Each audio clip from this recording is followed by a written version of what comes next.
Started with the name of Allah, who is most bountiful and merciful. Assalamu alaikum, friends. Hope you are all very well. Now today we are started our lecture on final audit. What is final audit and what is the advantages and disadvantages of final audit? Now, firstly we know that what is final audit. Final audit एक ऐसा audit होता है जो क्या कहते हैं accounting final accounting year के last पर होता है। ठीक है, इसको हम क्या कहते हैं फाइनल ऑडिट। ये ऑडिट होता है क्या कहते हैं, इसकी जो टाइमिंग है ना वो क्या कहते हैं साल के लास्ट पर आप जब उसका क्या कहते हैं अकाउंटिंग ईयर कंप्लीट हो रहा होता है ना पीरियड, तब आप इसको करते हैं फाइनल ऑडिट। ठीक है, इसका जो क्या कहते हैं ऑडिट वर्क होता है साल के लास्ट पे आप लास्ट वाले वीक होता है, एक मंथ में भी कंप्लीट हो सकता है इसका वर्क, एक साल में भी एक मंथ में भी कंप्लीट हो सकता है और एक हफ्ते में भी या 2 से 3 हफ्तों में भी कंप्लीट हो सकता है। और ये जो वर्क है नहीं डिपेंड करता है ऑडिटर के ऊपर कि वो किस तरीके से और किस तरह से इसको लेकर चलेगा। तो आए हम सबसे पहले इसके एडवांटेजेस पढ़ते हैं। फर्स्ट एडवांटेज है इसका suitable for small firms.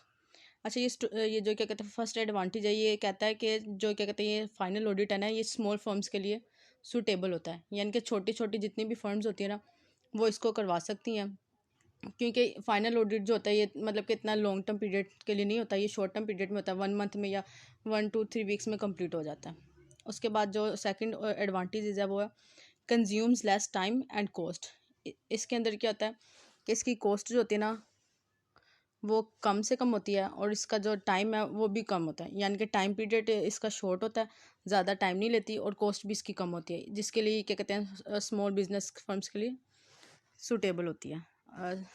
Third हमारा जो एडवांटेज है वो है no disturbance at work.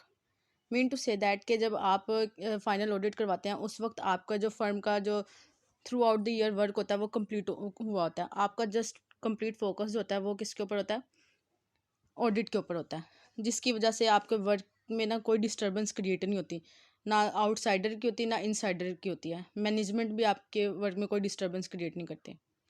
Understand. Fourth जो हमारा एडवांटेज है वो है shows the financial position. Obviously audit का मतलब ही होता है कि आपकी जो बिज़नेस की फाइनेंशियल पोजीशन है उसको दिखाना कि आपका बिज़नेस किस फ्लो में जा रहा है, आपका बिज़नेस अप जा रहा है, डाउन जा रहा है, प्रॉफिट में है या लॉस में जा रहा है। ऑडिट का मेन पर्पज़ ही है कि आपके बिज़नेस की फाइनेंशियल पोजीशन दिखाना। ठीक है, तो जिसमें क्या कहते हैं पोजीशन देखी जाती है, तो ये फाइनल ऑडिट में मोस्टली जो क्या कहते हैं आपको पोजीशन ही दिखानी होती है, बिकॉज अगर आपने के जो शेयर्स हैं वो मार्केट में है तो ऑब्वियसली आपने क्या कहते हैं पब्लिक को इसकी जो रिपोर्ट है वो दिखानी होती है कि आपकी बिज़नेस की क्या रिपोर्ट है, ताकि जो आपके इन्वेस्टर्स हैं वो भी अट्रैक्ट हो सकें और जो आपके शेयर होल्डर हैं वो ज़्यादा से ज़्यादा इसके अंदर इन्वेस्ट करें। ठीक है, इसके अंदर आगे जो हमारा फिफ्थ जो एडवांटेज है वो है increase the goodwill and image. Obviously जब आप क्या कहते हैं अपनी ऑडिट अपनी कंपनी का प्रॉपर टाइम से ऑडिट करवाएंगे, ठीक है, और जब ऑडिट फाइनल ऑडिट करवाएंगे, ऑडिट करवाने के बाद आप अपनी जो क्या कहते हैं इसकी रिपोर्ट होगी जो जिसके ऊपर ऑडिटर ने साइन किया होगा, और फिर इस रिपोर्ट को आप पब्लिक में क्या कहते हैं शाया करेंगे, एडवर्टाइज करेंगे, तो आपकी अगर बिज़नेस की फाइनेंशियल पोजीशन जो है वो बेस्ट है तो इट मीन्स कि आप क्या कहते हैं कि गुडविल भी बेहतर होगी इसमें, जिसमें पब्लिक व्यूज़ भी बढ़ेंगे और आपको इन्वेस्टर भी अट्रैक्ट होंगे। देन अब आते हैं ऑब्वियसली जिस चीज़ के दुनिया में जितनी भी चीज़ें ना उन सब के एडवांटेजेस और डिसएडवांटेजेस लाजमी होते हैं, कुछ के एडवांटेजेस ज़्यादा होते हैं, कुछ के डिसएडवांटेजेस ज़्यादा होते हैं, लेकिन दोनों के होते लाजमी है। तो हमने देखना पड़ता है कि कौन सी चीज़ किस में क्या अगर हमें एडवांटेजेस का पता है तो हमें डिसएडवांटेजेस का भी पता होना चाहिए। तो इसी तरह से इसी तरह से फाइनल ऑडिट के भी कुछ एडवांटेजेस हैं तो कुछ डिसएडवांटेजेस भी हैं। तो आए अब हम डिसएडवांटेजेस डिस्कस करते हैं। फर्स्ट जो डिसएडवांटेज है वो है possibility of error and mistake. मतलब कहने का मतलब ये है कि जब आप क्या कहते हैं फाइनल ऑडिट करवाते हैं ना तो उसमें एक तो टाइम बहुत शॉर्ट होता है, 1 मंथ से लेकर वीक का टाइम होता है, जिसमें जो ऑडिटर होता है या तो जल्दबाजी में कोई ना कोई मिस्टेक हो जाती है, तो इसमें जल्दबाजी नहीं करनी।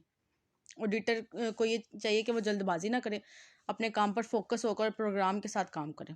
नेक्स्ट आता है हमारे पास लो मॉरल चेक। टाइम कंज्यूम होने की वजह से और कॉस्ट कम होने की वजह से उसका जो मॉरल चेक है वो क्या कहते हैं वो भी थोड़ा सा डिस्ट्रॉय हो जाता है, क्योंकि उसमें गलती कुताहियाँ हो सकती हैं, अगर जो क्या कहते हैं ऑडिटर है वो होनेस्ट है फिर तो उसमें कोई गलती नहीं हो सकती। नेक्स्ट हमारे पास आता है not suitable for big firm. Obviously जो बिग फर्म है, जो क्या कहते हैं करोड़ों रुपए का बिजनेस कर रही हैं, उनके लिए तो एक मंथ में ऑडिट करवाना बहुत मुश्किल है, क्योंकि उन्होंने तो लाखों करोड़ों की उनकी गेम होती है, जिसके लिए कम से कम उन्हें तो 2 से 3 माह इजीली लगते हैं, तो उनके लिए तो ये ईजी नहीं है। नेक्स्ट हमारे पास आता है शॉर्टेज ऑफ टाइम। जाहिर सी बात है, जब बिग क्या कहते हैं कंपनीज हैं, उनके पास तो टाइम की बहुत शॉर्टेज होती है, तो उन्होंने साथ में अपना बिजनेस भी रन करना होता है और साथ में ऑडिट भी करवाना होता है, तो उनके लिए सूटेबल नहीं है। उम्मीद करती हूँ आपको आज की वीडियोस बहुत अच्छी लगी होगी। प्लीज़ लाइक और सब्सक्राइब करके हमारा हौसला ज़रूर बढ़ाइएगा। Thank you.